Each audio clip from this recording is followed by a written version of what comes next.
the barn, and the stranger. The Montana plains stretched wide and silent under the first light of dawn. Mist hung over the fences, the scent of hay and dew mixing with the faint musk of horses. Samuel Hayes leaned against the worn wooden post of his barn, his breath ghosting in the cold morning air. He had been awake since before sunrise, same as every day since Evelyn's passing. Work, he'd found, was quieter than grief. The twins had woken twice in the night, first for water, then from a dream. Samuel had soothed them in silence, his voice hoarse from disuse. There was no one left to share the load, no one left to ask how he was holding up. The ranch felt too big for one man and two children, every creak of the house a reminder of what was gone. That morning, a truck rolled down the dirt road, kicking up dust behind it. Samuel narrowed his eyes, setting his hat lower against the light. The woman who stepped out was smaller than he'd imagined. Black hair, tied neatly, face unreadable but not cold. She wore simple clothes, the kind that spoke of humility and hard work. "Mr. Hayes?" she asked softly, her accent faint but melodic. He nodded. "You're the one from the notice?" "Yes." "Li Mei." She offered a small bow of her head, then added, "I clean, cook if needed." "You said barn first." Samuel studied her a moment longer. He didn't trust easily, not since Evelyn's death, and certainly not with strangers around his children. But there was something in Li Mei's stillness that felt safe like quiet water over stone. "Barn's out back," he said finally. "Don't worry about the kids. They'll stay inside." She nodded once and followed him, her boots crunching over the frost-dusted ground. The barn loomed like a cathedral of old wood and memory. Dust hung in the sunlight, streaming through cracks in the boards. Li Mei inhaled, as though breathing in the ghost of the place. She saw cobwebs in the rafters, forgotten tools, and a rocking horse half buried under hay. Samuel handed her a broom and turned to leave. "You'll find water behind the shed. I'll pay every Friday." She didn't reply, just began to work. Her movements were slow, deliberate. Her sleeves rolled to her elbows as she swept layers of dust from the floor. A tune, soft, wordless, escaped her lips as she worked. The melody drifted through the barn like a sigh, and for the first time in months, the place felt alive again. From the house, faint laughter echoed. The twins were awake. Samuel turned instinctively toward the sound, guilt tightening his chest. He hadn't smiled at them in days. Couldn't. Every giggle reminded him of Evelyn, her warmth, her lightness. Hours passed. When Samuel returned, Li Mei had already scrubbed the stalls, mended a loose door hinge, and stacked the old feed sacks neatly in a corner. She wiped her hands and turned, startled to find him watching. "You work fast," he said, his tone more surprised than kind. "I work best in silence," she replied quietly, her eyes lowering. Samuel opened his mouth, then stopped. Silence. That he could understand. Before he could speak again, a shrill cry broke from the house. His heart lurched. He spun toward the door, just as two small figures burst into the sunlight. Eli and Emma, each clutching a wooden toy. Their steps were unsteady, their laughter reckless. "Back inside," Samuel barked. The command was sharp enough to startle the children, but they kept running, tumbling across the barn threshold. Eli tripped on the uneven floor, falling forward with a small cry. Li Mei dropped the broom without thought. In one fluid motion, she caught the boy before he hit the ground, cradling him against her chest. "Shoo, little one," she murmured in Mandarin, her tone like a lullaby. "You're safe." The words were foreign to Samuel's ears, but the meaning was clear. His son quieted, eyes wide as he studied the stranger's face. Then, unthinking, he whispered, "Mama." The world froze. Samuel's jaw tightened. He stepped forward, voice low and rough. "Don't call her that." Li Mei looked up, startled by the harshness. "I didn't mean." "I said don't," he repeated, his voice cracking at the edge. He took the boy from her arms, holding him too tightly, as if the word itself could unravel everything he'd built to survive. Li Mei bowed her head, stepping back. "Of course, Mr. Hayes." The twins clung to Samuel, confused by the sudden chill between the adults. Li Mei watched them leave, her gaze following the small footprints they left in the dust. For a long moment, she stood alone in the barn, her hands trembling faintly. She hadn't meant to cross a line, but somehow she already had. Outside, the wind picked up, stirring the hay and loose straw into a small whirlwind. It brushed past her face like a whisper, lonely, familiar. She looked toward the fading sunlight where Samuel had disappeared and whispered to herself, "I didn't come here to be seen." But deep down, a truth she dared not name flickered like a spark in dry grass. Echoes of warmth. Morning light crept across the wooden floorboards, golden and soft, touching the edges of the barn where Li Mei worked. The events of yesterday still echoed in her mind. The accidental mama, Samuel's sharp voice, and the quiet ache that lingered afterward. She told herself it meant nothing. The boy was small, confused. Yet when she remembered the warmth of his tiny hands clutching her sleeve, something inside her chest had shifted. Something she could not name. Li Mei focused on her work. She scrubbed the troughs, swept the stalls, and fed the horses in silence. The rhythm soothed her, steady as breath. Outside, the ranch spread beneath the wide sky, vast and lonesome. She had known loneliness before. It had chased her across oceans. But this quiet American sorrow felt different. It was not loud, not cruel. It was patient, like a shadow that waited until nightfall to speak. Samuel approached after a while, boots crunching on the gravel. His hat cast a line of shadow across his tired face.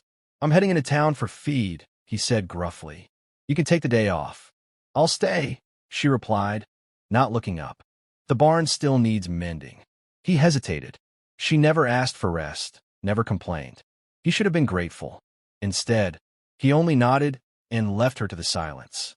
By afternoon, the twins wandered into the barn again, trailing giggles and dust. This time, Samuel didn't stop them. He watched from the doorway as Li Mei crouched beside them, showing them how to hold a handful of hay, how to let the horses nuzzle gently without fear. Their laughter filled the air, bright, unrestrained, the kind that used to echo through the house when Evelyn was alive. Samuel's chest tightened. He hadn't heard that sound in months. Li Mei smiled as Emma placed a flower behind her ear. "Pretty," the little girl said.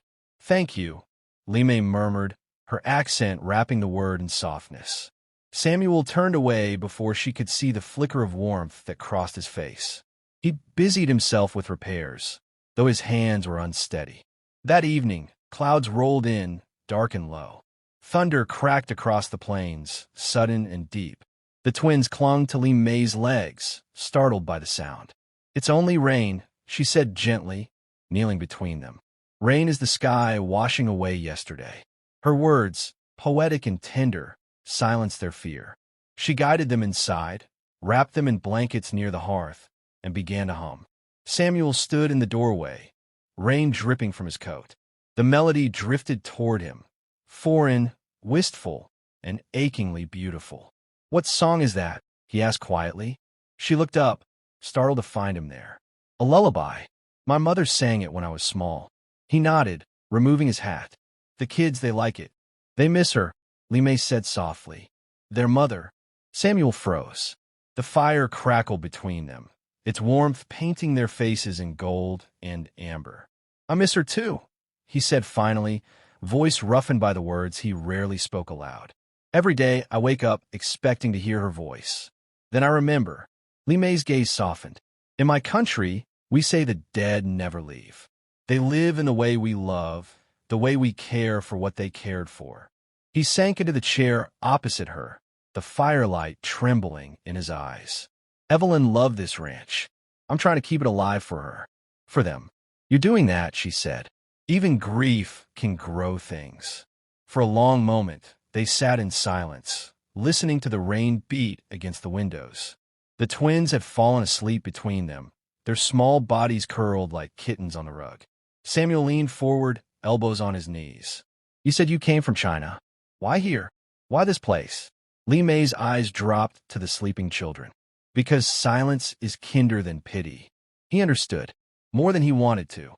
Lightning flashed across the sky, followed by another crack of thunder. Emma stirred, whimpering. Without thinking, Li Mei lifted the girl into her arms, murmuring in Mandarin until she settled again. The child's head rested against her shoulder, and for a brief second, the world seemed whole. Samuel's gaze lingered.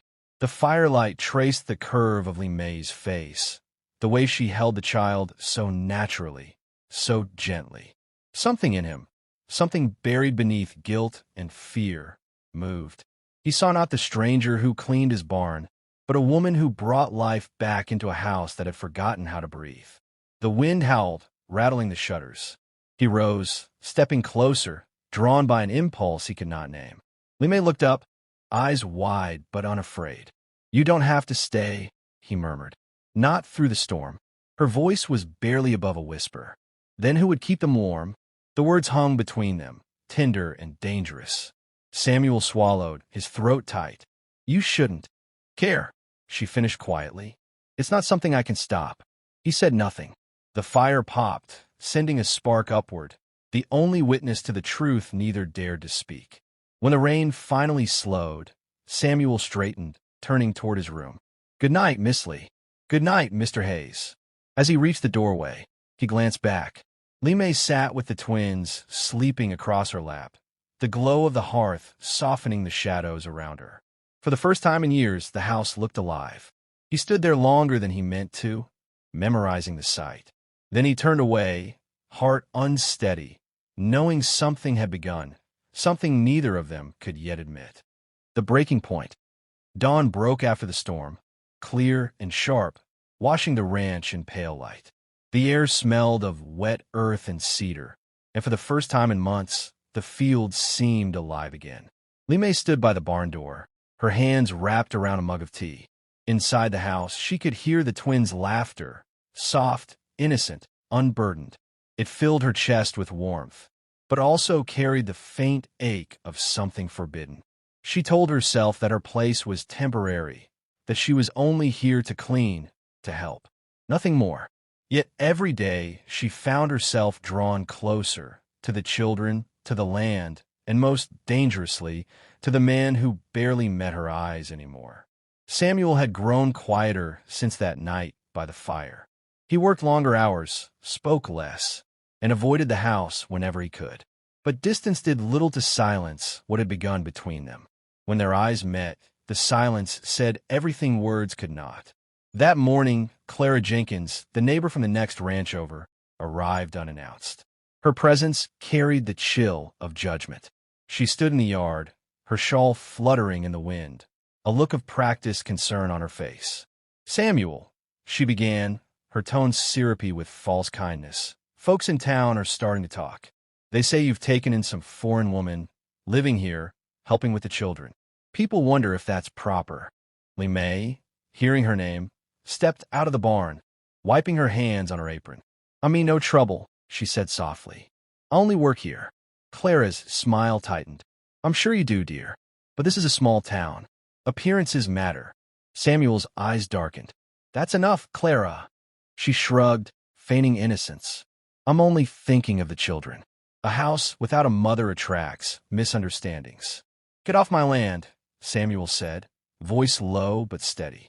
Clara flinched at the tone, muttered something about ungrateful widowers, and turned away. Dust rose behind her wagon as she left. Li Mei stood frozen. "She is right," she said quietly when the silence returned. "Your neighbors will think badly of you." "Let them think what they want," Samuel replied. "You've done nothing wrong." But as he spoke, his gaze faltered, because deep down, he wasn't sure if that was true. That evening, the twins fell ill. The storm had left the air damp and cold, and both children burned with fever. Panic tore through Samuel's calm like lightning. He paced the floor while Li Mei knelt beside the bed, pressing cool cloths to small foreheads, whispering lullabies that crossed oceans and languages. Hours passed. Samuel watched helplessly as her care steadied the twins' breathing, her voice soothing even his own restless heart. When Emma's fever finally broke near dawn, he sank into a chair beside her, exhaustion written across his face. "You saved them," he murmured. Li Mei shook her head. "No, children heal because they are loved." Her words sank deep. Samuel looked at her, truly looked, and saw not just a helper or a guest, but a woman who had poured her quiet heart into his broken home. He realized how much of his life she had already touched. "Li Mei," he said slowly, "I don't know how to thank you." "You don't have to." Her tone was gentle, but her eyes betrayed something deeper. The fire in the hearth had dimmed, painting the room in amber and shadow. Samuel rose, standing only a step away from her. He hesitated, caught between gratitude and something far more dangerous. "Since Evelyn died," he began, voice low, "I haven't been able to feel. Not joy, not peace, not even grief properly. Just a numb kind of surviving. But when you're here," he stopped himself, shaking his head. "It's wrong to say this." Li Mei's hands trembled where they rested on the bed frame. "Then don't say it." But he saw the truth reflected in her eyes. It was already there, between them, in every look, every word left unspoken. Samuel stepped closer, his voice barely a whisper. "I can't stop thinking about you." Li Mei's breath caught. "You should not." "I know." The silence grew heavy, filled with the ticking of the clock and the faint sound of wind outside. The twins slept soundly, oblivious to the storm rekindling in the hearts of the adults who watched over them. "You remind me of her," Samuel admitted, guilt cutting through every syllable. "Not in the way you look. In the way you make this place alive again." Tears welled in Li Mei's eyes, not from joy, but from the weight of what couldn't be. "I don't want to be her," she said softly. "I only want to be someone who doesn't break what's already healing." He reached out, fingers brushing hers. It was a small, trembling contact, but it carried every emotion they had refused to name. "I'm sorry," he whispered. "So am I." For a heartbeat, time stopped. Then, without thought or reason, Samuel leaned in. Their lips met, a fragile, trembling kiss filled with longing, pain, and the unbearable sweetness of something doomed. It lasted only a moment before Li Mei pulled away, her breath shaking. "We can't," she whispered, stepping back. "This isn't love. It's loneliness pretending to be." He said nothing because she was right. She turned toward the door, the first light of morning spilling through the window, pale and cold. "I will finish my work," she said, her voice barely steady. "Then I'll go." And before he could stop her, she was gone, her figure swallowed by the light, leaving Samuel standing in the quiet house that suddenly felt emptier than ever. In her arms. 3 days passed since the kiss neither dared to mention. The ranch had fallen into uneasy quiet, the kind that carried the weight of unsaid words. The rhythm of life continued. The cattle needed feeding, the twins needed care, and the wind continued to move through the open plains as if nothing had changed. Yet everything had.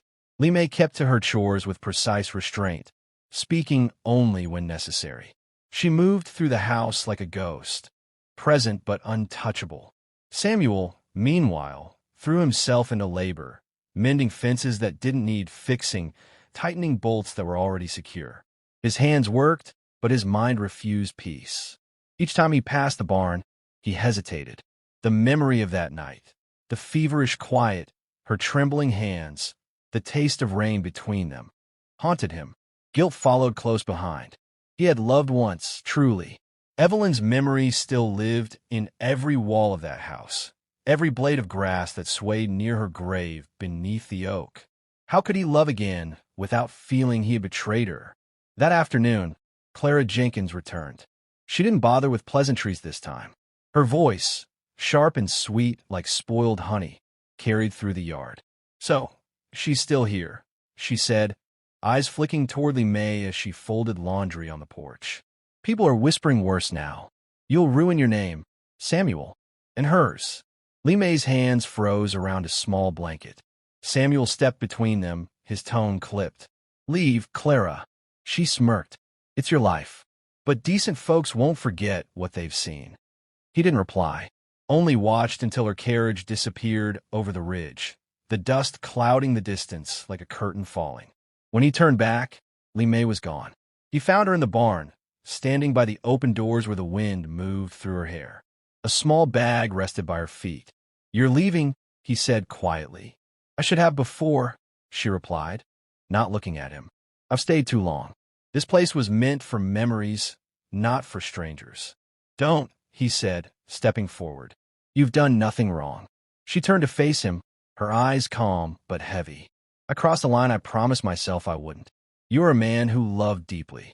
I am a woman trying to forget love that betrayed her. We found comfort, but not the kind that heals. Her words struck with soft precision. Samuel swallowed hard. The children, Eli and Emma, they'll miss you. I'll miss them too. Her voice trembled for the first time. They were light in a place I didn't think I'd ever see light again. At that moment, the twins ran into the barn, calling her name, their small feet slapping against the floorboards. They threw themselves at her legs, clinging tightly. Eli looked up with tear-filled eyes. Don't go, May, he whimpered. Stay here. She dropped to her knees, pulling them both into her arms. Their small bodies pressed against her chest, their innocence crushing and pure. Samuel froze in the doorway, watching the scene. His children, once restless and lonely, now calm in her embrace. The sight twisted something deep inside him. This was what he had feared most. Not sin, but truth. She didn't replace Evelyn. She gave his children what he could not. And in doing so, she reminded him that love, in any form, was not betrayal. It was survival. He stepped closer, voice low, unsteady. When I lost Evelyn, I promised myself I'd never need anyone again. I thought that was strength, but I was wrong. You brought laughter back to this house. You made it a home again. Li Mei's eyes filled with tears she had long held back. You don't need me, Samuel. You just forgot how to live without someone's kindness. Then teach me, he said, his voice trembling. Not as my wife's shadow, not as a memory, but as yourself. For a long time, she said nothing. The wind brushed through the open doors, carrying the scent of rain-soaked earth. The twins' small hands gripped her sleeves. She looked from them to Samuel, at the man who had once been broken, now reaching toward something fragile but real. Finally, she nodded. Then we start honest. No promises, no ghosts. Just truth. Samuel exhaled, a sound that was half relief, half disbelief. He crouched beside her, placing a calloused hand gently atop hers. For once, he didn't hide the emotion in his eyes. The twins, sensing peace they couldn't name, giggled and buried their faces against Li Mei's lap. The barn filled with soft laughter, and the tension that had shadowed the ranch for so long began to ease. Outside, the sun broke through the clouds, laying a ribbon of light across the floor. Dust motes shimmered like tiny stars. Later that evening, as twilight settled, Samuel and Li Mei worked side by side, mending the barn fence. The silence between them was no longer heavy. It was shared. The air smelled of hay and hope, and from the house, the twins' voices carried faintly through the open window, calling for supper. Li Mei smiled faintly. They sound happy. They are, Samuel said. So, am I, for the first time in a long while. She turned her gaze toward the horizon, where the sun met the grasslands in a golden blaze. Happiness doesn't erase the past, she said quietly, but maybe it teaches us to forgive it. Samuel looked at her, the corners of his mouth lifting in a small, grateful smile. Then maybe we can both learn. The wind rustled through the barn again, the same wind that had once carried sorrow. Now it carried something gentler, a beginning. And as the last light of day faded, Samuel glanced once more toward the barn, where his children played at Li Mei's feet, their laughter echoing against the walls that had once known only grief. For the first time since Evelyn's passing, he felt no guilt in watching the scene, only quiet gratitude. Because love, he realized, was not betrayal. It was the courage to begin again,